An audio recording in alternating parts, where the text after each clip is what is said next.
bem-vindos ao Veredito Podcast. Paulo Bilinski aqui, deputado federal pelo PL de São Paulo, delegado de polícia por São Paulo. E o meu convidado de hoje é um mito. Esse cara... Eu não tenho nem palavras para descrever o tamanho da importância de Paulo Cogos. Muito obrigado, meu irmão. Paulo Bilinski, eu que agradeço. É uma grande honra estar aqui. É uma grande felicidade ver você brilhando aqui, tanto na política quanto nos podcasts. Meu irmão. Você que é um grande ícone da nossa direita, defensor, bastião da nossa moralidade patriótica e da ordem que tem que ser restabelecida numa situação onde, infelizmente, o crime está triunfando. É verdade. Cogos, você lembra que ano que a gente se conheceu? Foi em 2017, né? 2017, 2018. 2017, né? 2017. Você sabe que conhecer Paulo Cogos foi um presente de aniversário. Você sabia disso, Juni? Pra mim? Na época, era meu aniversário e uma amiga minha falou assim, vamos sair, né? Comemorar, comer um bolo lá. E aí ela falou assim, você quer que convide alguém? E eu sabia que ela conhecia o Cogos. Podemos citar quem é? A Podemos. belíssima e brilhante Letícia Catel. A Letícia falou assim, não, mas eu conheço ele, eu vou ligar pra ele. E aí a gente ligou e veio o Paulo Cogos, cara. Eu nem acreditava, porque era tipo, conhecer uma celebridade, sabe? Era um cara que é um ícone. E aí foi onde começou a nossa amizade. A gente teve a oportunidade de estar juntos em uma série de eventos e missões e combates, né, Cogos? E hoje estamos aqui. E, cara, eu me deparei esses dias com um vídeo seu que eu nunca tinha visto. E eu usei e eu falei pra minha esposa, eu falei assim, isso aqui é pra resolver todo tipo de discussão que a gente tiver na nossa vida. Sabia, Cogos? Qual vídeo que era? É um vídeo que você vira assim e fala assim, vocês querem discutir aí saúde, educação? A gente tem que falar sobre o que realmente importa. Bomba atômica? Armas nucleares. Aquilo ali bateu fundo, sabe? Porque eu falei assim, esquece isso daí.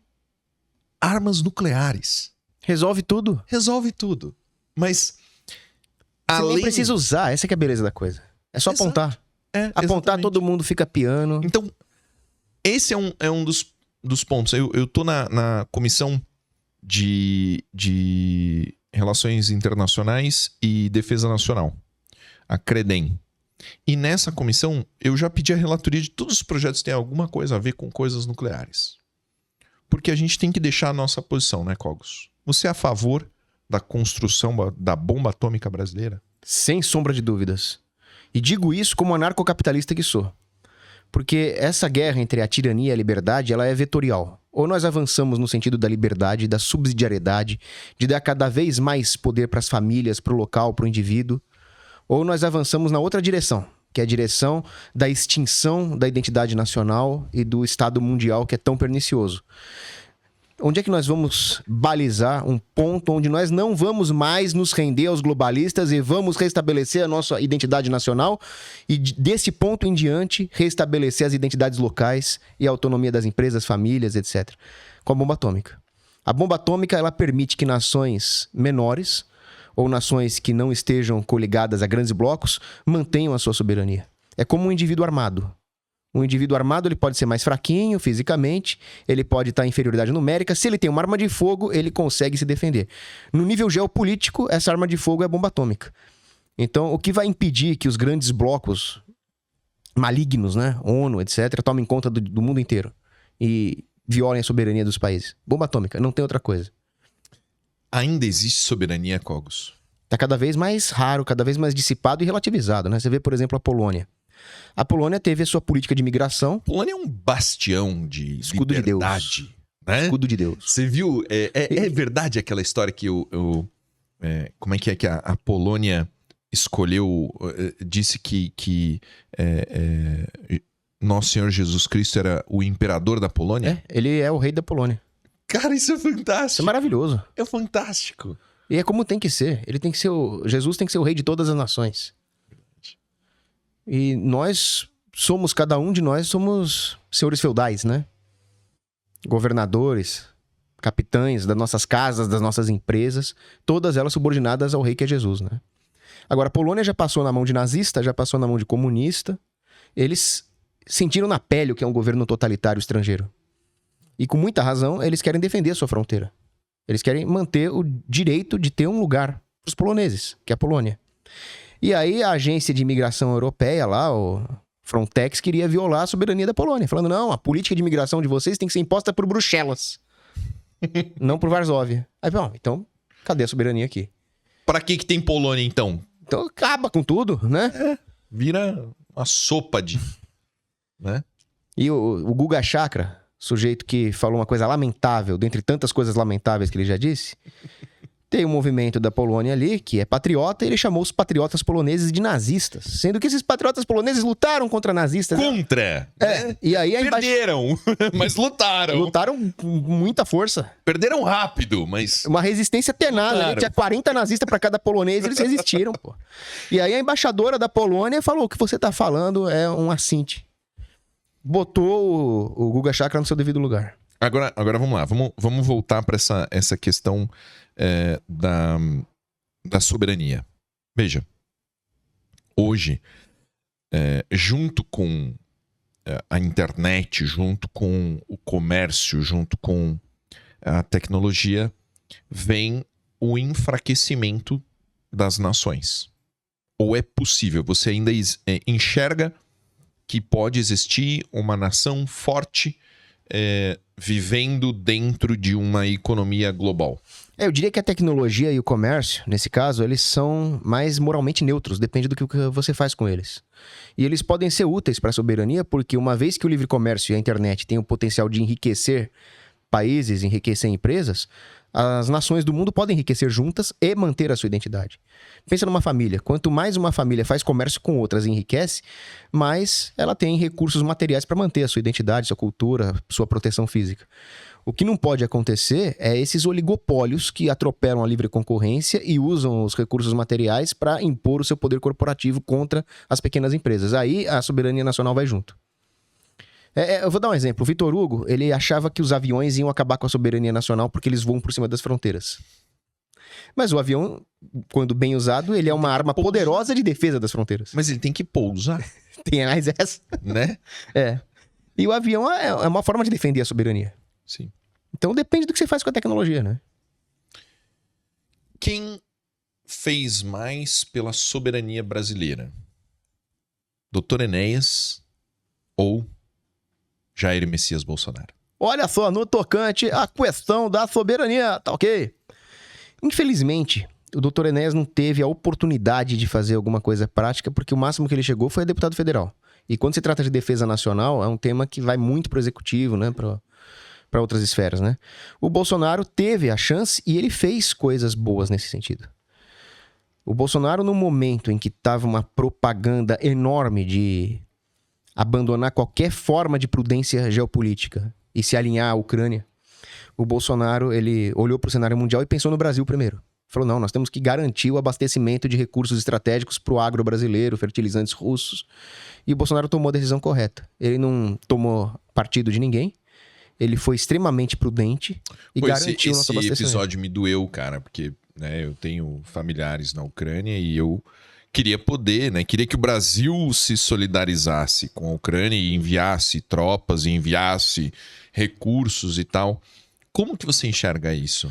A guerra que está acontecendo lá é uma coisa lamentável, porque quem mais paga por ela são civis de ambos os lados. Sim. É o pagador de imposto russo, é o civil ucraniano que sofre na pele a consequência de uma guerra, as mortes todas. É muito triste. E tomar partido de qualquer um dos dois lados é colocar mais lenha na fogueira.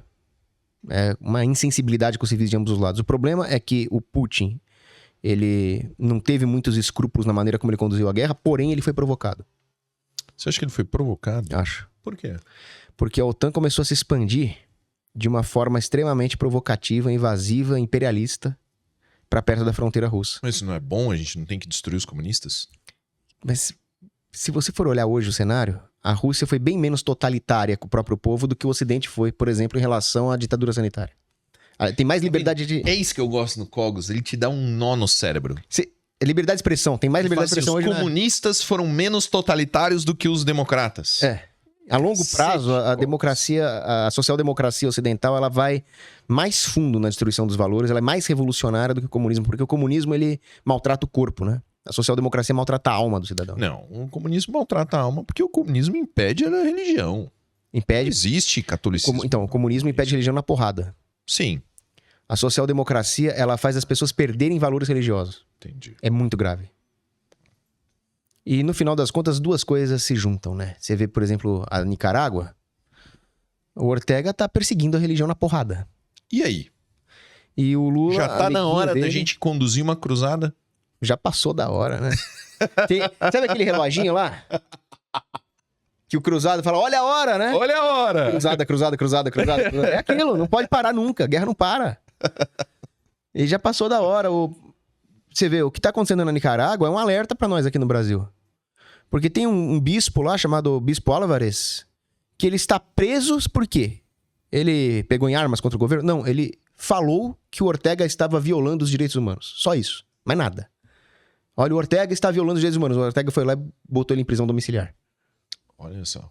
E aqui, no Brasil, às vezes você fala que certas pessoas inomináveis, com roupas pretas, estão passando por cima da Constituição e acaba sendo preso também. Inomináveis de roupas pretas não são padres. Tem que deixar bem claro. São até o contrário de padres. Eu acabei de comentar que o padre Jean também esteve aqui no nosso podcast, um padre fantástico. Comentei com você, né? Nosso amigo, atirador, um padre firme. Raiz na fé e na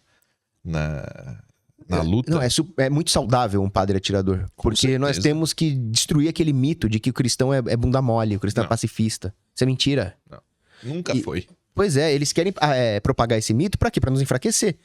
Então o cristão, ele tem que ser bonzinho, pacifista... Molinho. Não. Né? Aí você fala, ó, tal garota é bonita. Aí não pode, é pecado, não sei o quê. Aquele puritanismo, né? Quer dizer, você não pode se defender e não pode reproduzir. Isso também, o Cogs é muito bom, sabe? Ele tem uma preferência pela forma bela feminina que é exemplar. A inteligência dele afeta todas as áreas, né? Se ele diz que uma mulher é bonita é porque ela é bonita. Olha só. Olha, bom gosto, menina. Obrigado. Aliás, a primeira que nós estamos aqui foi a Letícia Catel. Verdade. Comprovando o ponto do Bilinski aí. O padre Jean, eu comentei com ele que a gente estava falando sobre o papel da religião na política, porque esse podcast, ele é para discutir política, mas com pessoas, não com políticos, né? Mesmo se vier um político aqui, eu não vou querer que ele fale do partido dele, das ideias do partido dele. Eu quero que ele fale dele, né? Então, você é uma pessoa extremamente politizada, mas é mais do que isso, né? Você é mais do que... Você é o Paulo Cogos, caramba. E nessa discussão, né, que eu estava tendo com o padre Jean, eu mencionei um outro padre que está sendo investigado pela Polícia Federal por ter falado, né, do Bolsonaro para os fiéis. Eu não sei exatamente o que foi dito, não sei exatamente os detalhes, mas o mero fato de um padre estar sendo investigado pela Polícia Federal já é algo que me dá uma sensação ruim de perseguição, não dá? É pavoroso. É uma ideia pavorosa, típica de todos os regimes totalitários que sempre perseguiram o clero. Inclusive, às vezes tem aquela tia comunista mal comida da escola que fala, não, que o Hitler era aliado da igreja. Mentira. O Hitler também perseguiu padres. Tinha padres católicos nos campos de concentração. Então, esse negócio de começar a investigar padre porque falou não sei o quê, é a prefiguração de algo muito tenebroso. E nós estamos chegando nesse ponto. Então, algumas pessoas acham que perseguição aos cristãos é só o imperador romano que mandava os cristãos para o Coliseu. É só aquele, né, dentro do Coliseu, com os leões. Não, meu irmão. Tá rolando. O genocídio armênio. Isso aí é a fase final da doença. Mas ela começa de forma mais sutil. E ela é cíclica, né? Uhum. Tá começando. Ela é uma espiral. Ela vai chegar num ponto onde ela vai ser pior do que a fase da perseguição romana. Ah, é? Que é o que tá na Bíblia, né? O governo do anticristo vai fazer a perseguição romana parecer o jardim de infância. É assustador, né? Por isso que nós temos que rezar. Agora, quando o católico não pode mais ensinar os filhos em casa, e ele tem que deixar os filhos numa escola que vai doutrinar a criança com heresias, você já tem uma perseguição aos cristãos aqui. Homeschooling. O homeschooling é uma liberdade essencial, é a ideia de que a família vem antes do Estado. E tanto o Estado quanto as empresas de educação têm que servir a família. Senão tem uma inversão completa das coisas aqui. E ideologia de gênero. Se você não puder criticar a ideologia de gênero, você não pode defender a dogmática cristã. Então pronto, já temos mais uma forma de perseguição da Você está cristandade. calando o cristão porque ele não pode falar aquilo que faz parte da doutrina católica. Exato. Você não tem mais o espaço para um debate teológico aqui. É verdade. Faz sentido. Cogos. Armas nucleares estão para os países da mesma forma que armas de fogo estão para o cidadão. Perfeitamente. Então, a arma de fogo ela tem a capacidade de gerar aquele efeito... Como é que é a tradução de deterrent? Né? Aquela coisa de evitar. É intimidação, dissuasão. Dissuasão, perfeito. Só que é diferente, né? Porque a arma nuclear todo mundo sabe que você tem. A arma seria o equivalente a um porte ostensivo de uma arma de fogo? O efeito de dissuasão? O cidadão deveria poder portar do jeito que ele quisesse. Ostensivamente. Quer esconder, esconde. Quer ficar com fuzil aqui, né? Como ele quisesse. Tem lugares no Texas que o pessoal sai de fuzil na rua, assim. Você sabe que tempão, né? a regra nos Estados Unidos é o contrário, né? Não pode esconder. O difícil é ter o porte velado, né? O concealed carry.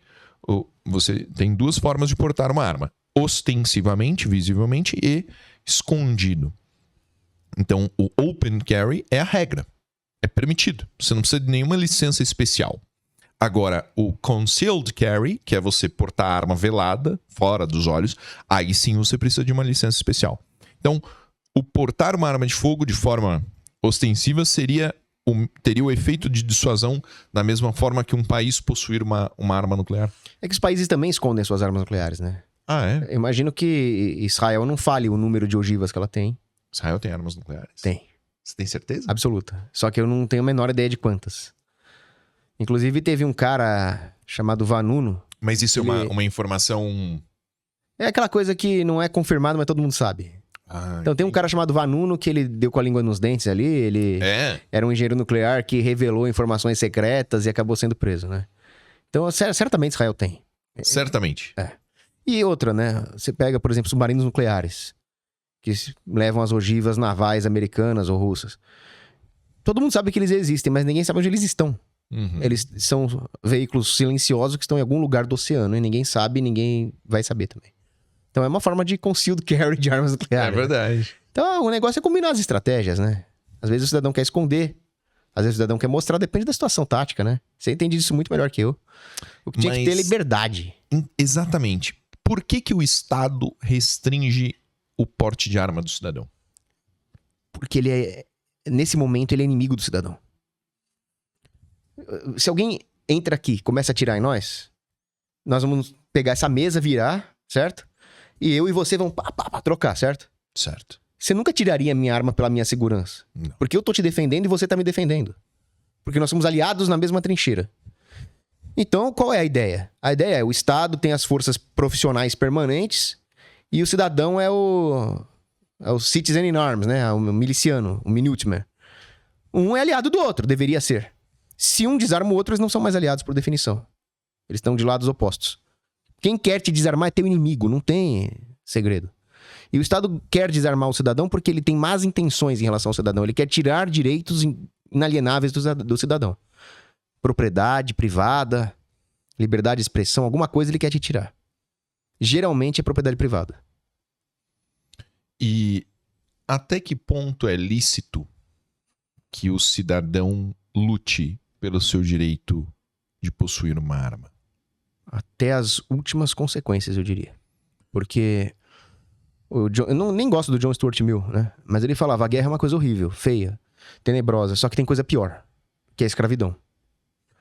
E ao longo da história da humanidade, sempre é de praxe desarmar os escravos. Então, quando os católicos perderam todos os direitos na República de Cromwell, eles desarmaram os católicos. Quando tinha escravidão, seja no Brasil, nos Estados Unidos, eles desarmavam os negros e mestiços. Então, sempre foi a ideia de que cidadão livre tem arma e escravo não tem arma. A hora que o governo está tirando as armas do cidadão, ele está planejando nos escravizar. E não tem negociação quando querem nos escravizar. O limite disso, se é que tem algum, seria a guerra justa, a doutrina católica da guerra justa. Então, se o cidadão vai colocar em risco a vida da sua família, vai ter que agir de forma imprudente, talvez seja melhor fugir ou se esconder no mato. O que é a doutrina da guerra justa? A doutrina da guerra justa é um compêndio de vários documentos de teologia moral de grandes autores, Santo Agostinho, Santo Afonso, Santo Tomás de Aquino, falando sobre a ética da guerra. Quando que a guerra é querida por Deus. E aí eu nem sabia que esses documentos existiam. Que legal, cara. É muito legal essa parte. E eles falam de 3 aspectos, né? O jus in bello, quando é justo ir para a guerra. O jus ad bellum, que é como é a ética da condução da guerra propriamente dita depois que você já entrou na guerra. E o jus post bellum, o que fazer depois que você venceu ou foi vencido pelo inimigo, né?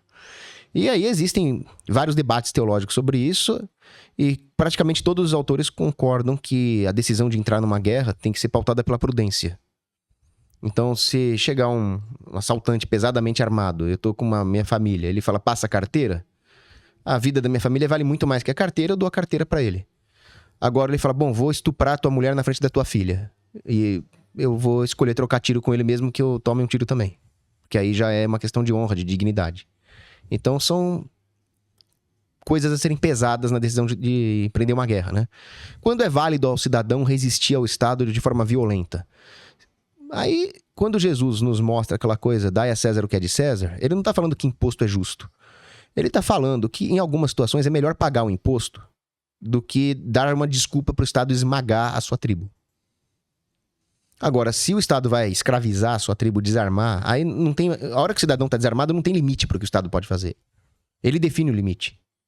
Aí você vai ter que lutar por isso até as últimas consequências. É muito bom poder contar com você para essa consultoria. Quando você me ligar, a gente tem que ter um código.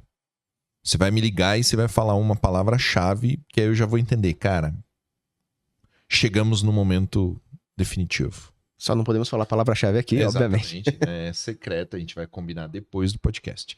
Mas é interessante isso. Como você enxerga, do ponto de vista do desarmamento, a conduta do Lula e do Flávio Dino nesses primeiros 100 dias de governo? Uma conduta repugnante, movida por puro ódio e vingança contra o povo. Ficou tão claro quando você pega as estatísticas de criminalidade e vê que durante os 4 anos de Bolsonaro, os homicídios caíram 33%. Aí o pessoal fica, não caiu por causa do armamento. Caiu por quê? Por causa da bunda caída da feminista que falou uma merda dessa? É óbvio que a criminalidade caiu porque o Bolsonaro facilitou o acesso a armas. Isso é muito óbvio. E os vagabundos sabem que o cidadão tem mais chance de ter uma arma. Agora, quando o Lula e o Flávio Dino vão lá no primeiro dia de mandato... Primeiro dia, isso é muito de janeiro, significativo, não é? Isso é uma coisa que é... É significativo, você não acha? Completamente, é um símbolo da má fé desses caras. Exatamente. É um símbolo do quanto que é importante pra eles desarmar o cidadão. E aí eles fazem um decreto que corre o risco de levar à falência os clubes de tiro onde... Corre o risco não, é inevitável, meu irmão. Me fala um negócio que sobrevive com um corte de 90% do seu faturamento. Não existe. Não existe. Veja o que o Calcinha fez aqui em São Paulo ao fechar todo mundo ali, né? E o setor de tiro esportivo dá emprego pra caramba. Cadê a preocupação com o bem-estar dessas pessoas? Não, se é um emprego que tá relacionado com arma de fogo, não importa. Essa pessoa tem que se fuder. A não ser que seja o crime organizado. Ah, não. Aí não. Aí tem que ser nosso amiguinho. Ele tentou destruir as blindadoras. Pelo amor de Deus. Quantas vidas as blindagens salvam? Minha vida já foi salva por uma blindagem, sabia? É mesmo? Tem uma modalidade criminosa que é muito utilizada nas rodovias no interior de São Paulo. Sabe aquelas passarelas que são construídas em cima da rodovia? Então o criminoso fica em cima da passarela e ele solta uma pedra. Essa pedra bate no vidro do carro, né? E ou a pessoa para o veículo ou ela sofre um acidente e ele aproveita essa oportunidade para roubar. Eu tava na época eu tinha um Corolinha velho, blindadinho. Tava indo pra uma palestra no interior. Acho que era Itapevi, não lembro agora de cabeça o nome da cidade.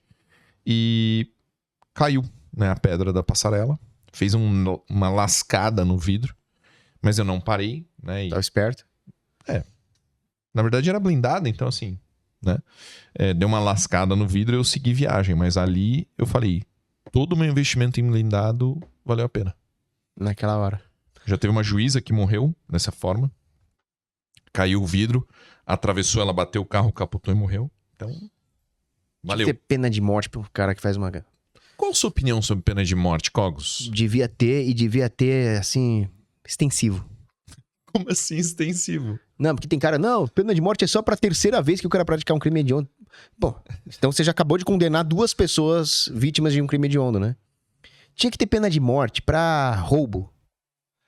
Assalto à mão armada. Uhum. Se o cara te assalta à mão armada é porque ele tá disposto a tirar a vida por causa de um bem material. Então ele não respeita a vida, então ele não tem que ter a dele também. Concordo. Então, o seu critério seria todos os crimes que colocam em risco a vida do ser humano. No mínimo.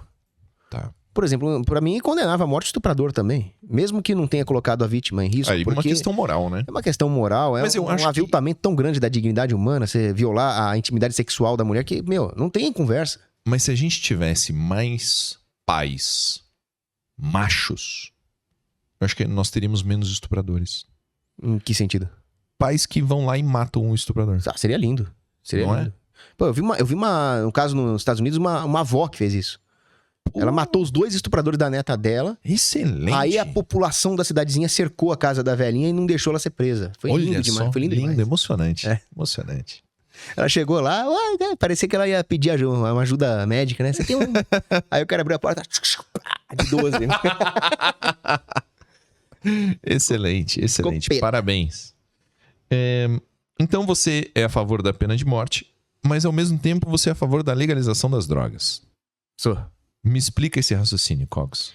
Que o político cristão, ele tem que visar o bem comum. Concordo. E eu sei que as drogas são imorais, eu sou completamente contra, nunca usei, recomendo fortemente que usem.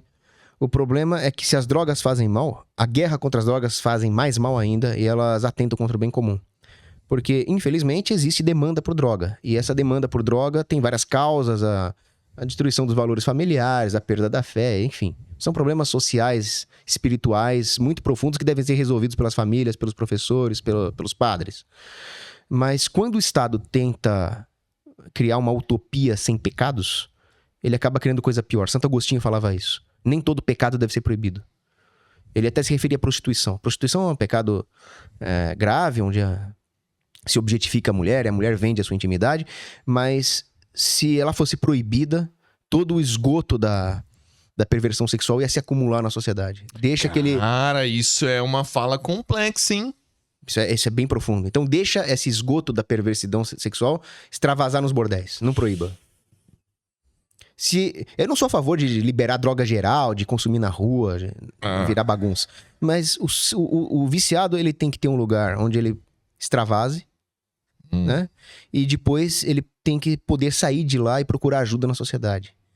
Porque o que ocorre hoje, ele fica dependendo de traficante, de bandido, de vagabundo, cria-se um hiato. Mas não vai, olha, vamos trabalhar ponto a ponto aqui. Eu acho que a gente tem que chegar a um convencimento ou próximo disso. Uhum. Então você coloca a questão da traficância, certo? O traficante, ele não vai deixar de existir se a gente tiver a legalização da droga. Não vai, mas ele vai perder uma fonte de renda. Então, eu acredito que não. Por quê? Hoje, 70% do cigarro consumido no Brasil é ilegal. É PCC. Por quê? Porque o cigarro legal é muito caro, tem muito imposto. Uhum. Chega a... Quanto será? 300% o imposto de cigarro? A minha amiga que fuma 2 maços por dia, ela falou que é assim, que ela sofre financeiramente para manter o vício. Exatamente. Então, o imposto é muito alto, o que faz com que exista um estímulo muito grande para o mercado ilegal. Então, eu acredito que você legalizando a maconha, por exemplo, que é uma droga que as pessoas enxergam como de menor potencial ofensivo. Se legalizando a maconha, na verdade, você vai criar um novo mercado. Das pessoas que não consumiam maconha porque era ilegal e difícil de acessar, vão passar a consumir a maconha agora porque ela é legal e mais fácil e de mais fácil acesso. Só que isso vai, justamente por criar uma maior demanda, estimular a importação ilegal do traficante. Então, na verdade, não iremos diminuir o número de traficantes e sim aumentá-los. Eu não concordo pelo seguinte. Você cortaria os impostos do cigarro para dar um golpe financeiro contra o crime organizado? Então. Eu cortaria os impostos do cigarro. Eu deixaria eles isentos. Então você isenta o cigarro para terminar... Então, vamos por partes. Eu isentaria o cigarro de imposto justamente para dar um golpe contra o PCC. Poxa. Do ponto de vista econômico, a repressão contra as drogas conta como um imposto. O traficante não vai parar. Ele simplesmente vai internalizar os custos de ter soldados do tráfico presos, de ter que lidar com a repressão, o risco dele mesmo ser preso. E ele vai embutir esses custos no preço da droga. Então a repressão economicamente é imposto. O que acontece quando você tem repressão e aumento dos custos? Os produtores marginais desse setor vão embora. Sobram quem? Sobram os caras muito casca-grossa. Os caras que compram metralhadora antiaérea para derrubar helicóptero da PM. Que são os piores. E eles ficam ricos, porque a margem de lucro aumenta muito. E eles ficam ricos a ponto de comprar políticos, a ponto de comprar comandante de polícia, a ponto de corromper ainda mais a sociedade. Então você ia fazer um combo. Você ia legalizar e isentar de imposto. Exato. Uma outra questão. Eu nunca vi alguém que não conseguiria acesso à maconha se quisesse. Você pode comprar em qualquer lugar, em qualquer balada, em qualquer faculdade. E se houvesse essa situação de legalizar, e vamos supor que legalizasse, mas o governo metesse um imposto, haveria então o contrabando do traficante. Mas o acesso a essa maconha do traficante continuaria sendo tão dificultado quanto hoje. Sim. A única diferença é que nós teríamos uma alternativa ao traficante, que é o comércio legal da maconha. Talvez nem todo mundo comprasse ali por causa dos impostos, né, do custo. Não, mas você falou que é isento. Não, mas mesmo que não fosse. Mesmo que não fosse. Tô dificultando o meu próprio argumento. Não, vamos facilitar. Vamos facilitar. Não, mas deixa eu me dificultar. Tá bom. Eu gosto de jogar no nível hard. Mesmo que aplicassem os impostos, ainda assim o fato de haver um comércio legal de maconha, mesmo com imposto, já é uma alternativa aos bandidos. Já é algo que tira o dinheiro dos bandidos. Tá. Se isentar de imposto, melhor ainda, porque esse setor alternativo aos bandidos vai ser mais forte. Então o golpe financeiro contra a bandidagem vai ser maior ainda. Então, nesse cenário, se você percebesse no decorrer da sua experiência, né, de combate às organizações criminosas por intermédio da legalização, se você percebesse que o número de usuários aumentou exacerbadamente, você voltaria atrás? Não voltaria atrás. Por que não? Porque o fato de um usuário consumir a droga e destruir a própria saúde, ter problemas com a família, é um problema individual. O crime organizado é um problema social que afeta todos. Se uma família tem responsabilidade, cria bem os filhos e eles não vão para drogas, ainda assim, essa família está suscetível a tomar uma bala perdida da guerra contra as drogas. Eu preciso proteger as pessoas em geral. Eu não posso subsidiar a irresponsabilidade individual e colocar em risco o cidadão que não tem nada a ver com isso. E como você julga os diversos tipos de drogas dentro desse esquema de legalização? Por exemplo, cocaína é uma droga estimulante do sistema nervoso central. Ela é dopaminérgica,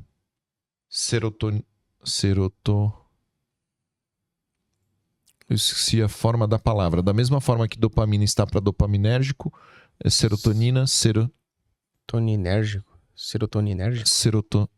Isso. Eu acho que a palavra está incorreta, mas o que ela faz? Ela ocupa os receptores de serotonina e dopamina no cérebro de uma forma muito intensa, causando uma sensação de prazer muito grande e, ao mesmo tempo, depletando esses receptores a ponto de causar uma dependência muito intensa, né? Você tem sensibilidade a estimulantes? Eu não sei responder isso. Eu percebi que eu te ofereci um energético, você não tomou. Por que não? Aí seria mais porque eu tô fazendo uma dieta de quaresma, né? Ah, tá. Não tem a ver com a cafeína. Não. Eu tomo café, eu tomo. Você toma café? É porque como o energético tem açúcar, eu tô evitando. Entendi. Mas você toma pré-treino, por exemplo? Já tomou? Já. Que mas... tem 400 miligramas de cafeína. Você se sentiu muito estimulado? Pior que não, viu? Não? Não, então acho que eu não tenho essa Eu sou sensível a estimulantes, assim, quando eu tomo pré-treino de manhã pra treinar, 400 miligramas de cafeína, eu ouço cores, é uma coisa fantástica, sabe? É muito estimulante pro meu cérebro. Então eu já sei que eu não posso experimentar cocaína, porque a chance de eu ficar viciado é muito grande, porque vai ser um prazer muito grande, vai ser um estímulo muito intenso. E eu vou querer esse estímulo de novo. Você achar a Jandira Fegali linda, assim. Uma coisa bizarra. Não, acho que não. Por ser estimulante e não alucinógeno, eu acho que não. Mas, dentro desse contexto de que a cocaína ela pode produzir uma estimulação muito forte que vai acabar causando um vício muito intenso, você acha que ela poderia ser legalizada da mesma forma que a maconha, que é uma droga que é alucinógena do ponto de vista técnico em relação ao efeito cerebral, mas que acaba sendo visualmente depressora? Eu não só acredito que ela deveria ser legalizada, a cocaína. A cocaína legalizada? Como ela já foi. Durante muito tempo ela foi usada até em alimentos. Não tô defendendo que seja usada à torta e à direito, né? Mas o fato é que quando a cocaína era legalizada, e até os intelectuais ali, o Oscar Wilde falavam dela, não tinha um apocalipse zumbi de pessoas viciadas em cocaína. Tinha um ou outro maluco lá que se acabava na cocaína, que é um problema individual, espiritual, mas não é um problema de governo. Então, já houve época, isso no começo do século XX, onde se vendia cocaína e heroína nas farmácias. Se isso faz bem para a saúde, aí é uma questão médica, eu não vou entrar no mérito dos médicos, mas do ponto de vista social e econômico, proíba a cocaína e nós vamos ter coisa bem pior do que ela. Que isso aí se chama efeito autoridade. Você reprime a cocaína, aumenta o preço dela e vai surgir um mercado alternativo de drogas baratas feitas com subproduto da cocaína. Aí nós vamos entrar em Oxy, em Crocodile. Aí sim vai ter um apocalipse zumbi. Então, cocaína é ruim, proibir vai gerar coisa pior. E agora, confrontando, você se colocar como a favor da legalização das drogas. Só uma coisinha, Vinícius, tem que fazer um adendo muito importante. Sim. É claro que quando proíbe as drogas, vai ter drogas piores e os casos de overdose aumentam. Mas, de qualquer forma, além de liberar, eu farei mais uma coisa. Você pode usar, mas você não vai ser atendido no SUS. Ah, então você abre mão do sistema de saúde estatal. Caso você tenha uma overdose de cocaína. Entendi. Dentro, então, dessa ideia de legalização das drogas, como você enxerga os países e estados que já legalizaram a droga? O problema é que existem Por que várias... eles falharam? Não é uma falha, depende de como isso foi feito. Existem países que tiveram sucesso e outros que falharam. Quais tiveram sucesso? Colorado teve sucesso. Você O acha? estado do Colorado teve sucesso, a criminalidade caiu, os casos de overdose caíram, e a própria qualidade das drogas, claro que toda droga é ruim, mas as drogas foram menos piores, elas tiveram menos merda misturada. Houve casos que foi um fracasso, por exemplo, Uruguai e Holanda. Mas por quê? Porque no Uruguai não foi legalizado de verdade. O que aconteceu ali foi um monopólio do Estado. O Mujica se tornou o único narcotraficante permitido no Uruguai. E na Holanda, tinha tudo pra dar certo, só que eles começaram a subsidiar o vício. Eles falaram, venham aqui, o Estado te trata. Podem se matar, de fumar, de injetar, que o Estado te trata. Aí começou a ter narcoturismo na Holanda. O pessoal ia lá pra se matar. Aí não tem sistema de saúde que sustente. Então essas foram as falhas, não é a liberação em si. Depois eu vou te encaminhar algumas informações sobre a experiência nos Estados Unidos, né, no Colorado, porque eu acho que talvez seja suficiente para rever aí. Porque você citou como o único caso de sucesso. Caso relativo de sucesso. Mas eu tenho umas reservas em relação a ele. Podemos debater essa questão aí. Vamos debater. Né? Agora, aqui no caso brasileiro, seria muito importante para combater o crime organizado, que é o principal problema, né? Eu achei interessante. E por que, se você tivesse que hoje escolher a política de combate ao tráfico de entorpecentes, você escolheria a política da legalização em conjunto com o combate, ou você deixaria a guerra, the war on drugs, você deixaria de lado? Não, teria que ter uma guerra ao crime organizado, sendo que a liberação das drogas seria parte dessa guerra. Parte da estratégia. Para enfraquecer financeiramente o inimigo. Ele seria concomitante a operações de inteligência para identificar os líderes do crime organizado e meter o bope, meter o cacete neles. E como você deve ter acompanhado o que aconteceu na Cracolândia de ontem para hoje? Eu vi alguma coisa por alto. Que eles tocaram fogo e mostraram uma revolta. Como você resolveria a Cracolândia em São Paulo? Nossa, a Cracolândia eu resolveria de alguma forma que não fosse aquilo que o Dória e o finado Covas fizeram. O que eles fizeram ali foi uma coisa completamente inconsequente. A Cracolândia estava concentrada, então era um problema que dava para resolver de forma concentrada. Eles simplesmente espalharam aquilo para a cidade. A Cracolândia ela teria que ser combatida com uma combinação entre a linha dura para quem causa desordem e a caridade com quem está simplesmente vítima da droga. O problema é que a guerra contra as drogas, ela separa as duas coisas, né? Então, a pessoa que mais precisava de ajuda agora vai para uma região de submundo do crime inacessível para a sociedade civil. E o que nós teríamos que fazer é botar o crime isolado para ser combatido e ajudar quem está precisando pelos meios da sociedade civil, né? Na Cracolândia, você teria que ter uma política muito dura contra quem causar desordem, porque eles estão destruindo o centro da cidade, que poderia ter restaurantes, hotéis, lojas, empregos, né?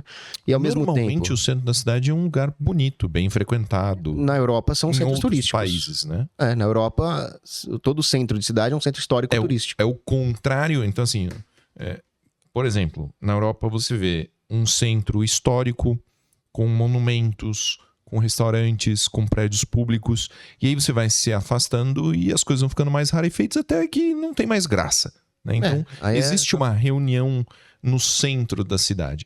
O centro de Curitiba é mais ou menos assim, né? Você já esteve ali o Museu da FEB, tem muita coisa legal ali. Exatamente. São Paulo tá perdendo. É triste o que aconteceu, né, com São Paulo. Porque eu estudei por um bom tempo no centro da cidade, no Mosteiro de São Bento. Tinha uma faculdade de filosofia lá. Você vê a própria arquitetura dos prédios, como elas guardam a formação histórica, como elas poderiam ser bem exploradas turisticamente. Imagina aquela arquitetura com restaurantes, hotéis, lojas, segurança pro turista. Quantos empregos aquilo ia gerar? Aquilo ia ser o coração econômico da cidade. Só que ela tá tomada por todo tipo de ladrão, assaltante, e degradada pela Cracolândia, né? Então, remover a Cracolândia de lá pode parecer feio, mas aquilo é uma política social. Aquilo vai permitir que o trabalhador que trabalha no centro tenha segurança e tenha empregabilidade. E aí fica a pergunta, para onde vão essas pessoas que vão ser tiradas da Cracolândia? Não dá para fazer igual Calcinha Apertada, que ele foi dar o showzinho dele, meteu o cacete em todo mundo e tirou cobertura de mendigo, e depois a Cracolândia se espalhou e voltou e piorou. Teria que ter feito uma política sustentável onde essas pessoas vão ser encaminhadas para uma casa de cuidados. Eu identifico ali na Cracolândia 4 grupos. Os traficantes são os que fornecem as drogas que são consumidas. Os usuários que sabem que precisam de ajuda e se lhes fossem oferecida ajuda para sair daquele ambiente e buscar tratamento, o fariam. Os usuários que não querem ajuda, não querem sair dali, não querem tratamento, querem continuar ali consumindo droga. E os líderes da Cracolândia. Que é o pessoal da esquerda ali. Não, são pessoas que estão ali e que utilizam a Cracolândia como uma ferramenta política. Eles influenciam. Eu vi aquele pessoal, salve a Craco, umas coisas assim. Esses grupos. Normalmente é isso. É o pessoal da esquerda que vai ali para usar a Cracolândia como uma manobra, né? Uma massa de manobra política. Os traficantes é só prender. Certo. Os líderes é só remover. Ou até prender, dependendo do caso. Dependendo do caso. os usuários que precisam de ajuda precisam de clínicas de reabilitação, precisam de hospitais psiquiátricos para receber as drogas compatíveis com a desintoxicação. Mas o que fazer com os usuários que não querem deixar de utilizar a droga? Olha, eles infelizmente vão ter que sair de lá. E vão para Eles não onde? podem ficar lá. Se eles quiserem ir para as clínicas de reabilitação, eles passariam automaticamente para esse segundo grupo, que são os usuários que querem ser ajudados. E se eles não quiserem? Se eles não quiserem, eles vão ter que sair de lá. É verdade. É engraçado, cara. Eu tinha uma ideia, assim, na minha cabeça de que eu podia ter uma fazenda, sabe? Para tratar usuários de droga que quisessem buscar tratamento e tal.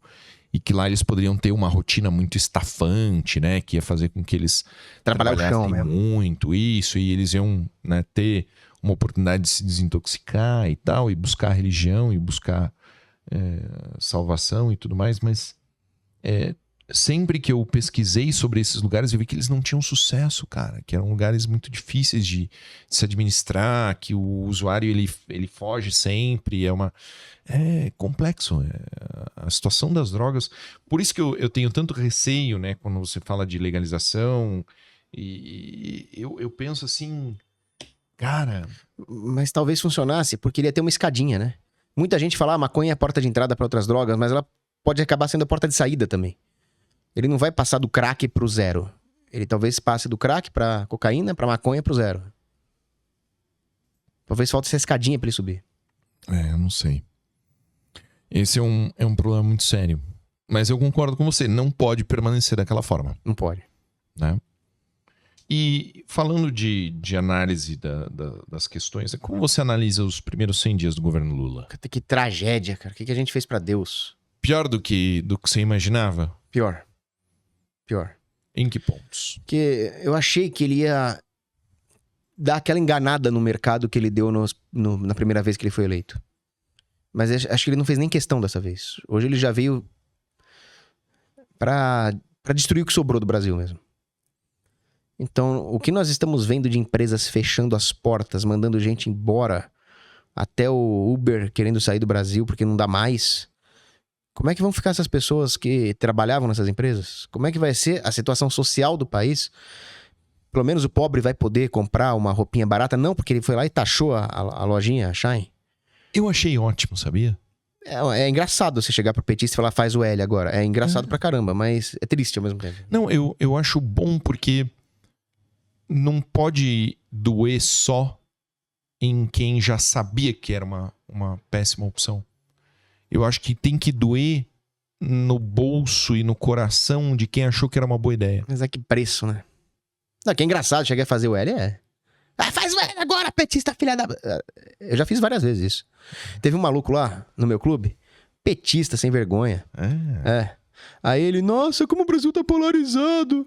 Meus amigos que eram amigos de infância bolsonaristas não querem mais falar comigo. O que eu faço? Eu falei, faz o L, filha da... Aí tem que responder assim pros caras desses. É verdade. O problema é que, né, a economia sai prejudicada pra todo mundo. O que você tá enxergando economicamente? Não, é Haddad. Não vai falar mais nada. Um cara que simplesmente não entende de economia. Agora, os juros subiram. Né? Por que o Lula continua atacando os juros? Porque pela doutrina econômica torta dele. Os juros subiram porque os juros têm que subir. E ninguém gosta de juro alto, assim como ninguém gosta de preço alto. Só que não dá pra fazer controle de preços. E querer abaixar os juros à força é uma forma de controlar o preço. Sendo que a taxa de juros é o preço mais importante da economia. Por quê? A taxa de juros, ela coordena tempo e capital. Ela é o preço do tempo. O quanto você está disposto a abdicar de bens hoje para ter um retorno no investimento no futuro. Essa é a taxa de juros. É a taxa que você quer receber em troca de abdicar do consumo hoje. E isso vai coordenar o investimento em capital. Será que é viável abdicar desse consumo para investir num capital? Será que as pessoas vão estar dispostas depois a consumir os bens que vão ser produzidos nessa cadeia de capital? É isso que a taxa de juros vai dizer.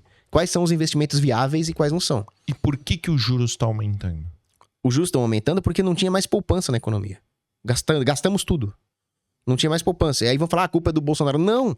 Justamente o Bolsonaro teve 4 anos de pausa para respirar na economia, depois de, vamos lá, 4 períodos de 4 anos, 16 anos de esquerda.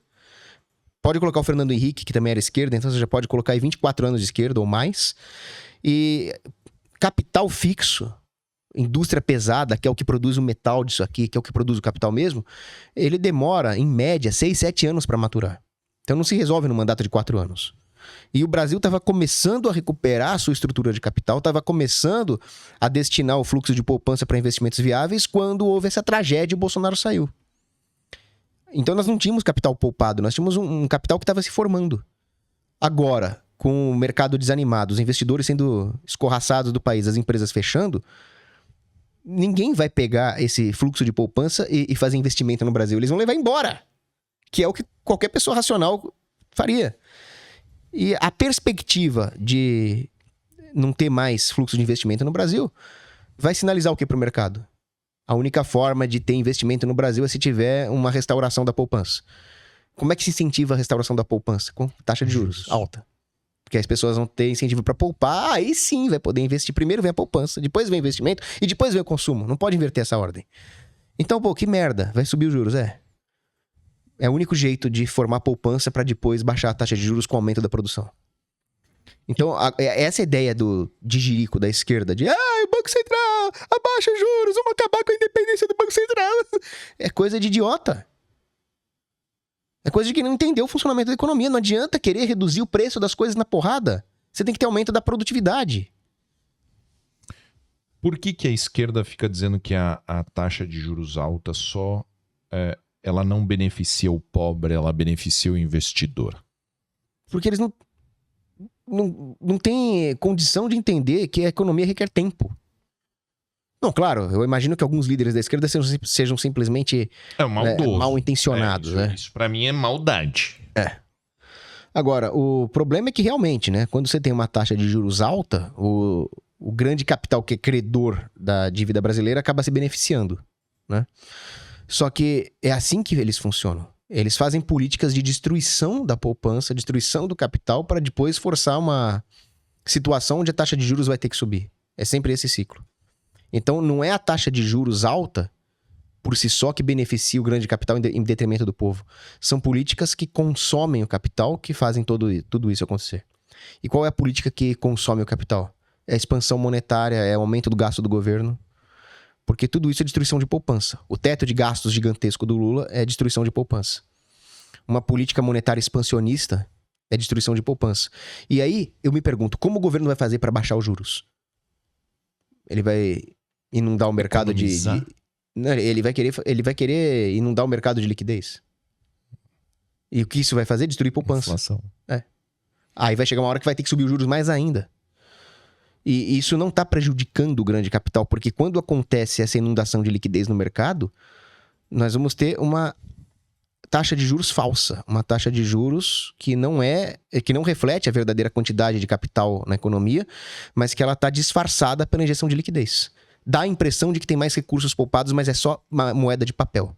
Aí o que acontece? O investidor investe errado e se endivida. Se endivida com quem? Com o grande capital. Você acha que a inflação vai ser um fator de desestabilização desse governo?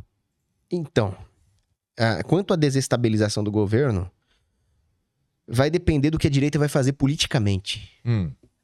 Porque já ficou demonstrado que não importa o que aconteça no cenário econômico, o que importa são as narrativas. Como assim? Por exemplo, durante o lockdown, muita gente se ferrou. Mas eu perguntava pro cidadão comum a opinião dele. Ele, pois é, o Bolsonaro. Cheguei lá numa padaria, a mulher do caixa falou, pois é, minha filha perdeu o emprego por culpa do Bolsonaro. Eu falei, mas por quê? É porque ela trabalhava com eventos, e aí fechou tudo. Eu falei, mas quem mandou fechar foi o governador do estado, o Dória, não foi o Bolsonaro. Eu não entendo essas coisas. Pra mim o presidente é o Bolsonaro e ela perdeu o emprego por causa do Bolsonaro. Então as narrativas impõem uma realidade que não é a verdadeira. E ideologia é exatamente isso. Ideologia é o cara insistir em coisas fora da realidade. São falsos conceitos. Então, sim, a inflação vai rolar solta, como já tá rolando, a gasolina já aumentou, o IPCA já aumentou, e é óbvio que a culpa é do Lula. Mas é capaz deles colocar a culpa na ditadura militar. Tudo vai depender da narrativa. Então a gente tem que investir em construção de uma narrativa verdadeira, ou seja, falar a verdade. Como você tá fazendo aqui nesse podcast, dando voz para as pessoas que estão dispostas a botar a cara a tapa em nome da verdade, né? É aquela coisa, né? O país precisa de heróis. O país precisa de gente que põe a cara a tapa. Só que heróis não vencem a guerra. Quem vence a guerra é o soldado raso comum anônimo. Inspirado pelos heróis. Cogos está inspirando uma geração de brasileiros a conhecer mais de economia, a conhecer mais de religião, a conhecer mais de política. E eu queria que você contasse como foi a experiência de concorrer a deputado estadual. Foi bem inusitada. Eu gostei Foi muito. Muito louco. Eu gostei muito. Porque foi do nada. Eu conversei com muita gente, conversei com o povo. Tive a oportunidade de explicar alguns desses conceitos para as pessoas entenderem o que está acontecendo. E eu tive uma votação... Muito expressiva. 33.109... 33 mil votos, Cogos. 33 mil paulistas foram lá e disseram: eu quero que o Paulo Cogos me represente na Assembleia Eu Legislativa. fico muito honrado por cada um desses 33.109. Muita gente, cara. Muita gente mesmo. E por que você acha que você foi tão bem votado? Porque teve 33.109 pessoas que enxergaram que eu tô lutando contra ideologias e eu quero a verdade. Elas estão cansadas de serem enroladas por políticos limpinhos. Eu não sou limpinho. Eu falo palavrão, chuto o pau da barraca. Dória já tentou me prender. Só que nós estamos numa guerra. Marcos 8,36. De que vale ganhar o mundo e perder a alma? Então tem político que vai lá e é limpinho. Só que quantas pessoas na história da humanidade já foram enganadas por demagogos limpinhos de boa aparência? Algumas pessoas já cansaram disso. E com todos os meus defeitos, eu tenho vários. Eles falaram: não estamos votando num santo. Estamos votando em alguém que fala verdades e põe a cara a tapa. A que você atribui o volume de votos do ponto de vista ideológico? Quem votou em Paulo Cogos? A minha esposa votou em você. Eu votei em você. E o que eu achei mais interessante foi: pô, eu votei em você porque eu te conheço. É uma coisa. Agora, a Carla, ela só tinha visto você no Instagram, no YouTube. Você acha que ali realmente está... Quer dizer, nem no Instagram, porque ultimamente eu nem sei se você ainda tem uma conta ativa, né? Você é o cara mais cancelado do universo. Eu tinha sido expulso pela 4ª vez. Hoje meu advogado me ligou falando que nós vencemos em segunda instância e vão restaurar o meu Instagram. Qual deles? Era o Paulo Cogos, @Paulo Cogos. @Paulo Cogos. Era a minha 4ª excelente. conta.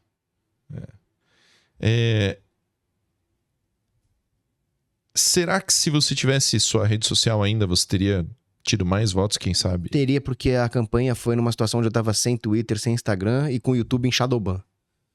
É triste isso, né? Eu precisava de mais uns 7 mil votos pra entrar. Agora, claro, né? Eu tô rezando pra Deus aí pra acontecer aquela coisa lá da ADI, né? Então, eu não sei se vai acontecer. Eu não sei. Não quero criar falsas esperanças. Vamos rezando. Mas a sua carreira política não se encerrou. De forma nenhuma, pelo contrário, né? Qual é o próximo passo? Se não der certo a questão aí da ADI, vereador 2024. Vereador 2024. Já decidiu o partido? Talvez eu não sei se o PTB vai continuar, mas ia ser alguma coisa assim. PTB, Patriotas... Por que não PL? PL, vai depender também da estratégia política, né? Porque aí tem toda aquela questão do voto proporcional, é uma questão mais estratégica. Entendi. Mas são partidos filiáveis, Uhum. não é essas porcaria de PT, PCdoB, PSOL, partido de pirocas aí. E qual será a sua principal plataforma para 2024? No campo da vereança, nós teríamos que acabar com tudo aquilo que atravanca a economia paulistana. Impostos. Impostos, IPTU, Burocracia, regulações, rodízio. Rodízio ia ser ótimo. Cara, eu não sei quantas multas de rodízio eu já tomei na minha vida. A indústria da multa, em geral. Regras estúpidas do plano diretor que impedem de construir prédios de apartamento. Hoje, a família paulistana está morando em apartamentos cada vez mais apertados e caros. Isso, inclusive, faz parte de uma guerra contra a natalidade. Está se tornando inviável ter uma família numerosa numa grande metrópole. Isso é uma inspiração demoníaca do plano diretor. Isso são coisas que o vereador tem que combater. Cara, isso seria muito legal ver você lá batendo nisso daí, hein? Olha, já tem meu voto. Eu não sei se dá pra fazer alguma coisa em relação ao armamento como vereador. Acho que é... Infelizmente não. Isso é até uma coisa que eu queria discutir com você, com o Luiz Felipe de Orleans e Bragança. Eu acredito que uma das maiores falhas que existe no Brasil hoje, do ponto de vista político, é a forma como a gente se organiza. A República se organiza. Em que existe uma concentração de poderes na União. Que é o contrário da República Americana. Em que os poderes se concentram nos estados. Então, dentro da Constituição Federal Brasileira, a gente tem uma divisão de competências legislativas que faz com que a União possa legislar com exclusividade sobre assuntos como material bélico. Né? Então, não é o ideal. O ideal é que o Estado de São Paulo tivesse liberdade para dizer, olha, nós somos um Estado armamentista, nós queremos que os nossos cidadãos tenham porte de arma. E aí, quem mora no Estado de São Paulo pode ter porte de arma dentro do Estado de São Paulo. Né? Eu acho que de cara, Rio Grande do Sul, Santa Catarina, Paraná, São Paulo, Minas Gerais, Mato Grosso do Sul, Tocantins, Espírito Santo, será? Bolsonaro ganhou lá? Espírito Santo. E o Rio, que é quem mais precisa, né? O Rio não dá, o Rio não tem solução, cara. Mas esses estados seriam estados em que, por exemplo, eles poderiam aprovar legislações a favor do porte de arma. Mas para isso a gente precisa mudar a Constituição. Para isso a gente precisa mexer no Estado brasileiro e isso vai dar uma dor de cabeça do caralho. Bom, a curto prazo é mais fácil mexer no Estatuto do Desarmamento, né? Mas o Estatuto do Desarmamento é exclusividade nossa lá em cima, né? Esse é o problema. Vocês poderiam, por exemplo, passar uma lei para revogar essa desgraça? Eu fiz uma emenda à Constituição, né? A chamada PEC da Defesa da Vida, que estabelece o direito de propriedade, posse e porte de arma de fogo para o cidadão de bem. E isso estaria acima do Estatuto? Com certeza, para sempre. Bom, essa emenda é maravilhosa. É o equivalente à segunda emenda americana. Exatamente, é a segunda emenda brasileira. Só que... Right to bear arms shall not be infringed. A well-regulated militia... Being necessary for the order... Aí eu não lembro o resto do texto. É do Estado, né? Eu acho engraçado aquele meme lá, que o cara tá andando com fuzil na rua, e o policial americano fala, você tem um permit pra isso? Tenho. Aí ele pega a segunda emenda da Constituição aqui. A Constituição, né? Que é o que foi aprovado em vários, né, estados. Foi, na verdade, reconhecido que o porte de arma é constitucional nos Estados Unidos. E qual a viabilidade política de aprovar a PEC da vida? Eu enxergo. Eu enxergo a viabilidade, eu só não enxergo o apoio de um setor que depende do problema relacionado com armas permanecer existindo, né? Material bélico? Não. Eu acho que existe um grupo que precisa que as armas continuem sendo um direito violentado para que eles possam continuar existindo. Isso é uma das realidades da política. Uhum. Os problemas, eles são como a teta de uma vaca, né, para certos políticos. Então eles dependem daquele problema permanecer existindo para que ele continue mamando naquela teta. Eles não querem resolver. Não. E eu não sou político, né, cara? É igual aquelas Big Pharma que não tem interesse na saúde do cidadão para poder continuar vendendo, né? Eu tenho interesse em solucionar um problema e não em continuar sendo deputado o resto da minha vida, né? Eu adoraria voltar a ser delegado num país em que todo mundo tem porte de arma. Imagina que legal. Ia ter pouquíssimo serviço, né? Ia dar vários cursos de tiro. Ia poder estudar, né? Ficar numa boa. Eu ia levar minhas amigas gatinhas lá pra fazer curso de tiro. Tá vendo? Isso é verdade. O Cogos só anda com mulher bonita, vocês vão ver. Segue ele no Instagram lá, a hora que ele retomar o Instagram dele. Cogos, falamos sobre a sua carreira política, né? Falamos um pouquinho sobre armas e legalização das drogas. Eu queria saber a sua opinião sobre o que está sendo revelado atualmente em relação ao Covid. Esse é um assunto Então, tão delicado que eu tenho até medo aqui, né? Mas eu acho que a gente vai falar sobre o que apareceu já de novo, né? Então, por exemplo, aquela declaração da OMS que não é necessário uma terceira dose, ou a declaração de que as máscaras não serviam para muita coisa, né? Qual que é a sua visão sobre esse revisionismo?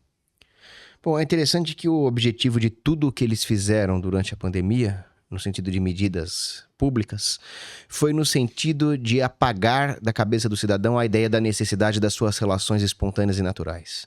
Então é como se o cidadão não precisasse do seu negócio, do seu ganha-pão, o governo te dá, não precisa da sabedoria da família, da avó que faz o chazinho, esquece a família, você também não precisa ver os seus avós, não precisa de relações pessoais, não precisa de encontrar os seus amigos, de encontrar sua namorada, você pode viver sozinho assistindo a Rede Globo. Tudo que você precisa na sua vida é a imprensa e o Estado. Não precisa de um conforto espiritual, podemos fechar as missas, não precisa de sacramentos, você não precisa de uma vida comunitária no seu bairro, na sua cidade, no seu clube, você fica trancado dentro de casa assistindo a Globo, que repete o que o Estado e a OMS dizem. E também você não precisa de um país, porque a Organização Mundial da Saúde e o doutor filho da puta lá, o Fauci, falam tudo pra você. Você não precisa de pátria, nem de família, nem de Deus, nem de amigos. Bando de malditos que fizeram tudo isso. E eu sempre falo, até por um interesse pessoal para as mulheres, não se relacionem com homens que defenderam o lockdown. Claro que eu tenho um interesse pessoal em falar uma coisa dessa, porque eu não defendi. Tá ok? Mas se um homem ficou com medo de prover o pão para sua família, será que ele está disposto a defender a mulher de outras ameaças? Eu lembro, assim, perfeitamente do começo da pandemia, porque eu tive uma série de eventos de trabalho cancelados, né? Então, foi no final de semana que seria aplicada a prova da Polícia Civil do Distrito Federal. Eu estava no aeroporto quando foi decretado lockdown, então, não vai ter voo. Eu estava despachando minha arma. O pessoal falou, não vai ter voo, vai ter que ir embora, tal, não sei o quê, vai trancar tudo. Eu voltei para casa, eu morava sozinho. E aí eu falei, cacete, o que eu vou fazer agora, né? Acho que eu vou estocar comida. E aí eu estoquei arroz, feijão, atum, leite, mais algumas coisas. Estoquei aquilo e começou o lockdown. E no começo foi muito assustador. Porque era um vírus airborne, transmitido, né, pelo ar, que no que estava sendo narrado era de uma letalidade altíssima, né? Não tinha vacina, não tinha tratamento, não tinha remédio. Eu pensei, pronto, é o fim do mundo. A narrativa da Globo foi essa. É o apocalipse. E aí, com o passar do tempo, as coisas foram... passar do tempo é 2 semanas. Né? A gente percebeu que não era tudo aquilo. Que a estatística estava mostrando que estava morrendo gente com comorbidade, estava morrendo gente... Tem gente que foi atropelado por um caminhão e deram Covid lá. E aí, a partir dali, a minha vida retomou. Né? O ritmo normal, trabalho e treino e tudo mais. Mas tem gente que ainda tá vivendo lockdown, cara. Até hoje, né? Eu vejo gente na academia de máscara. Não, tem gente que não sai mais de casa. Tá com medo. Uma fobia psiquiátrica, né? Uma fobia social, sim. Não, realmente, nas 2 primeiras semanas era uma incógnita. Era uma incógnita. É. Uma coisa que me tranquilizou muito foi o fato da minha mãe ter estudado muito a hidroxicloroquina, inclusive como ela foi empregada no Covid-1 ali, né? Que foi o SARS-CoV-1. Como? A hidroxicloroquina ela foi empregada no SARS-CoV-1. Isso em 2004, por ali. E os estudos médicos falaram, olha, o uso da hidroxicloroquina foi um sucesso no SARS-CoV-1. E aí, por algum motivo, demonizaram a hidroxicloroquina no SARS-CoV-2, que é o Covid-19. E por que isso? Aí notaram que as pessoas que tinham reumatismo e lúpus, que consumiam a hidroxicloroquina para essas doenças, também não pegavam Covid. E aí? Mas não pode falar. Agora acho que não... Eu acho que vai voltar, né? Eu acho que da mesma forma que houve uma revisão das máscaras, da vacina, vai haver uma revisão da hidroxicloroquina. Mas o que eu queria te perguntar dentro desse contexto é o que você aprendeu sobre o poder do Estado e o controle da população em virtude do ter vivido o que foi o Covid? Eu aprendi muito. Foi uma puta escola, não foi? Foi um curso intensivo de ciência política e sociologia. Como eu nunca tinha visto antes. Por mais que eu tivesse lido autores, eu nunca vi a engenharia social ser aplicada na prática de uma forma tão profunda na sociedade como naquele período ali, né? 2 anos. 2020, 2021. Que é o que vários autores falaram. Hayek, Nietzsche, eles sempre falaram que o medo e o terror espalhados pelo governo são a melhor forma de controle da população e eles transformam as vítimas desse controle em vigilantes desse controle contra quem não foi vitimado pela narrativa. Você foi vítima de vigilantes? Fui. Toda hora. Até as minhas redes sociais que caíram por denúncia de pessoas que estavam vendo. Eu sempre eu fazia uma experiência no avião com a máscara. E eu sempre consegui identificar quais eram as pessoas mais... noiadas. Diria os principais denunciantes, né? Tinha muita gente que... deixa lá. O cara tá dormindo. Quando eu ia dormir, eu baixava e deixava o nariz de fora. Né? Eu punha uma viseira, puxava aqui, ficava sol. E tinha gente que ia lá me acordar. Não, sobe a máscara. Mas ela era moça ou... Então, 99% dos casos eram mulheres. Porque a mulher tem um traço de neuroticismo. Mulher passageira ou era moça? Não, era moça. Mas a mulher tem um traço de neuroticismo natural, né, na composição da personalidade mais forte do que o homem. Elas são mais emocionadas, né? São mais emocionadas. E elas sofreram mais durante a pandemia. A gente sofreu, mas elas sofreram muito mais. Mas o que mais que você percebeu do ponto de vista da experiência? Eu percebi o quanto que as pessoas podem ser desumanizadas por esse medo. Eu vi o caso de uma mulher que foi baleada pelo namorado. Baleada não, ela foi esfaqueada pelo namorado. E ela tava sangrando no shopping. E alguém tirou a máscara dela pra ela respirar melhor, óbvio. Aí você acredita que teve... Olha, põe a máscara. Meu Deus, a mulher tava esfaqueada, sangrando. Isso. E o cara tava mais preocupado com o medinho da gripe lá do que de salvar a vida de uma mulher que tava sangrando. É uma desumanização. Padres que foram impedidos de dar extrema-unção para um doente. O avô morrendo, ele queria ver o neto a última vez e não deixaram. Quer dizer, nessa altura do campeonato. É impressionante como as pessoas são capazes de desumanizar as outras por causa desses medos, né? Aí a ponto de eu dizer o seguinte, as pessoas não... elas estão com muito medo da morte. Não, elas não estão com medo da morte, porque elas já morreram. Elas não estão vivendo uma vida. Aquilo não é vida. Elas estão com medo de desobedecer o Estado ou de parecer diferente dos outros. Se elas tivessem tanto medo da morte assim, elas tomariam a hidroxicloroquina. Uhum. Mesmo que não funcionasse, é uma coisa a mais, né? Uma prevenção a mais. Se funciona, se não funciona, me dá tudo aí, né? Mas não, elas estavam dispostas a não tomar esse remédio e praticar medidas desumanizantes. O medo delas era ser diferente. Era se destacar, era o medo de não ir com a massa. Foi muito assustador. Eu tive sempre... Quando surgiu esse negócio de Covid, eu falei, bom, não sei o que é esse vírus, mas uma coisa eu garanto. Tudo que o governo fizer vai ser pior que o vírus. Eu tenho mais medo do governo do que de qualquer vírus. Na sua análise, qual foi o governo que lidou pior no mundo? Austrália. Por quê? A Austrália transformou o país num laboratório de um campo de concentração nazista da nova ordem mundial. Era espancamento de mulher que ia fazer compra. Como assim? Mulher tinha lockdown rastreado pelos celulares, aí a mulher queria fazer uma compra. Pô, tá faltando tal insumo na minha casa, vou fazer uma compra, ela apanhava. Era arrastada pra prisão. Assim, acabaram todos os direitos individuais. Você vê a própria Constituição brasileira, cujo artigo 5º fala em liberdade de locomoção pelo território nacional, direito à intimidade do corpo. O artigo 15 do Código Civil fala na liberdade médica e na liberdade do paciente. Passaram por cima de tudo isso. E não adiantava falar em ética, ou em religião, ou em Constituição. Não, era só o medo do negócio. E a Austrália foi onde isso foi pior. Não tinha mais devido processo da lei, não tinha mais garantias constitucionais, acabou tudo ali. Por que você acha isso? Por que eles tiveram essa... Eles conseguiram esse extremismo? É um país muito progressista, muito desarmamentista.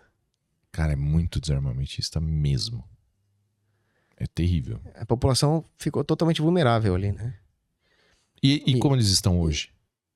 Hoje eles estão piores do que estavam antes, porque a economia sofreu uma debacle gigante. E o país que lidou melhor com isso, por incrível que pareça, foi um país governado por um ditador comunista. Qual? A Bielorrússia. Sério? Por quê? O Lukashenko é um líder comunista da Bielorrússia, só que ele percebeu ali uma oportunidade de transformar a Bielorrússia num celeiro exportador para a Europa. E aí o FMI chegou para ele e falou, fecha o seu país. Ele, não vou fechar. Não, mas você tem que fechar por causa da pandemia, então vem fechar na porrada. E eles vieram e incitaram uma revolução democrática na Bielorrússia. Sério? E ele fez o que o Bolsonaro devia ter feito e não fez, né? O Lukashenko mandou, com mão de ferro, prender o opositor, fechar a imprensa, desceu a lenha mesmo. E ele tem, claro que ele tem os seus defeitos, eu como um anarcocapitalista não vou apoiar tudo que um ditador comunista faz, mas ali ele fez o certo. E a Bielorrússia teve um índice baixíssimo de mortes e manteve-se sã e economicamente ela tomou a liderança da região ali. Olha só. Cogos, a gente tá caminhando pro final do nosso podcast. Eu queria que você explicasse um pouquinho o que significa ser um anarcocapitalista em 2023. Posso fazer um merchanzinho? Deve. livrariapaulocogos.com.br, vocês vão encontrar lá o mínimo sobre anarcocapitalismo. O meu livro sobre anarcocapitalismo. Que eu recebi uma cópia autografada. E vocês podem comprar junto com outros livros, né, da editora Sedete, ou com outros combos que nós fizemos lá, por exemplo, o combo do anarco-olavismo.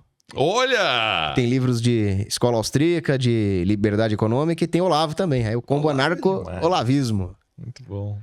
Mas o anarcocapitalismo é basicamente a ideia de que nós temos que ter valores morais absolutos, que têm que ser defendidos, só que os meios de defesa desses valores morais absolutos têm que concorrer entre si. Não pode haver um monopólio na prestação desse serviço, senão esse mesmo monopólio não vai ter a necessidade de respeitar esses valores morais absolutos, porque ele é um monopólio. Então é aquela coisa, né? Eu tenho muitos amigos que defendem um governo cristão. Eu defendo um governo cristão também. Mas eles dizem, não pode ter uma anarquia, senão você vai ter governantes não cristãos. Aí eu falei, bom, você vai ter uma concorrência. E os valores cristãos ergueram a civilização ocidental. Então eu digo que a chance dos valores cristãos vencerem a concorrência é muito maior do que a chance de um governante monopolista que não presta contas manter-se fiel aos valores cristãos. Então essa é uma defesa cristã do anarcocapitalismo. Excelente. Excelente. O Cogs é um dos motivos que eu admiro ele é que apesar de ele defender ideias que aparentemente são contraditórias, né? Às vezes é contraintuitivo, né?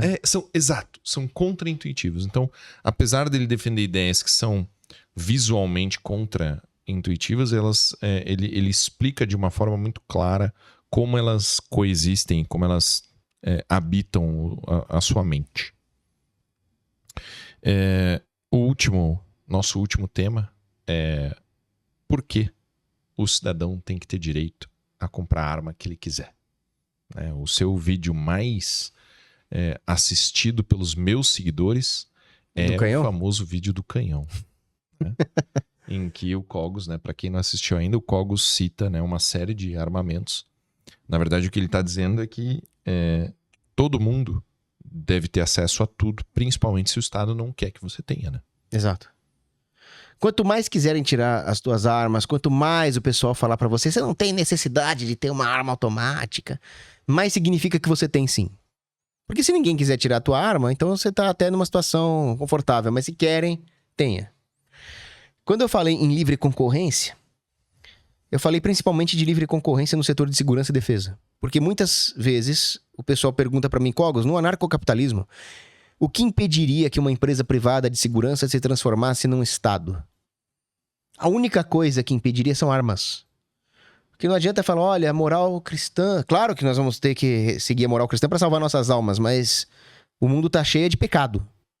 Ah, não, então vamos fazer uma constituição. Não, um pedaço de papel não vai te proteger. Você pode fazer, mas não conte com isso. No final das contas, a única barreira contra quem não respeita a lei de Deus ou as leis justas positivas é chumbo. Então, no final das contas, a única forma de haver essa concorrência que eu falei de serviços de segurança é quando o cliente está armado. É assim que ele vigia o prestador do serviço. E o cliente armado é o civil armado. O cliente das agências de defesa é o civil. Então, as agências de defesa, sejam exércitos, sejam polícias, eles devem ser o quê? A divisão especializada da sociedade no justo emprego da violência. Mas eles nunca podem ser os únicos. Em última instância, é o civil armado que vai garantir essa disciplina. Perfeito. Perfeito. E citando, então, grande Paulo Cogos, né? Nós não queremos somente armas de fogo. Nós queremos Canhões, obuseiros, canhões sem recuo, artilharia múltipla de foguetes, helicópteros de ataque, destroyers, fragatas, submarinos, torpedeiros, bombardeiros, caças. Contra-torpedeiros. Sem dúvida. E principalmente canhões. Senhoras e senhores... E os contra-torpedeiros, tanto os antiaéreos quanto os anti-submarinos. Exatamente. Senhoras e senhores, muito obrigado pela oportunidade, muito obrigado pelo seu tempo. Sigam Paulo Cogos nas redes sociais, sigam ele no YouTube, ele tem um canal no Ocidente YouTube. em Fúria. Fantástico. Ocidente em Fúria. Virem membros do canal para vocês terem acesso ao meu curso de História da Filosofia. Olha aí, um curso de História da Filosofia. E deixo aqui então o meu super abraço para todos vocês. Comentem aqui no vídeo qual é o próximo tópico que o Cogos tem que vir aqui nos explicar, comentar. Deixem aqui a sua frase favorita de Paulo Cogos, a sua citação favorita. E é muito legal pensar que esse vídeo vai estar aqui para sempre, Cogos. A não ser que a internet acabe, a inteligência artificial nos destrua ou nós venhamos por algum motivo apagá-la. Mas esse vídeo aqui vai ser assistido por todas as gerações vindouras. O que acontece não é desfeito, ele está na memória de Deus. Amém. Muito obrigado, Cogos. Sempre um prazer, uma honra. Grande honra, Belinsky. Parabéns. Muito sucesso para você, tanto na sua carreira de podcaster, quanto na sua carreira política, policial, em tudo que você fizer na vida. Muito obrigado. Muito obrigado. Um super abraço e até a próxima.